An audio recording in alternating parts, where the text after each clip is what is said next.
عالمی مالیاتی فنڈ نے واضح کیا ہے کہ عام انتخابات کے وقت کا فیصلہ صرف پاکستانی اداروں کا اختیار ہے۔ قرض پروگرام کے تحت IMF کے پاس آئینی فرائض میں مداخلت کی کوئی گنجائش نہیں ہے۔ اسی حوالے سے تفصیلات حاصل کریں گے ڈان نیوز کے نمائندے طاہر شیرانی سے۔ جی طاہر، بتائیے گا اس حوالے سے آپ کے پاس کیا خبریں ہیں؟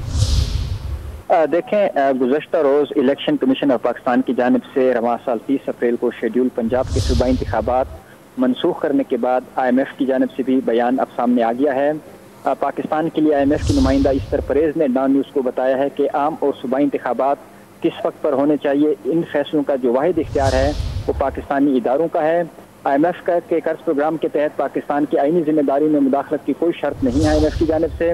انہوں نے کہا کہ IMF پروگرام کے اہداف قومی سطح پر طے کیے جاتے ہیں۔ ان اہداف کے مطابق آئینی فرائض کو سر انجام دینے کے لیے فنڈز مختص اور اضافی ریونیو اقدامات کے تحت بھی مالی گنجائش نکالی جا سکتی ہے، کیونکہ حکومت پاکستان کی جانب سے ایک یہ بھی عذر پیش کیا گیا کہ کیونکہ جو اضافی اخراجات آئیں گے الیکشن پر، اگر ہم صوبائی اور وفاقی جو انتخابات ہیں وہ الگ الگ کرائیں گے تو اس لیے جو مالی گنجائش ہے وہ موجود نہیں ہے۔ تاہم IMF کے مطابق یہ کہنا ہے کہ جو IMF پروگرام ہے ان کے تحت جو اضافی فنڈ سے بھی مالی گنجائش نکالی جا سکتی ہے، اور جو موجودہ اہداف ہیں ان کے تحت بھی جو مالی گنجائش ہے اس کو نکالا جا سکتا ہے، اور آئینی ذمہ داریوں کے لیے جو فنڈز ہیں وہ مختص کیے جا سکتے ہیں۔ جی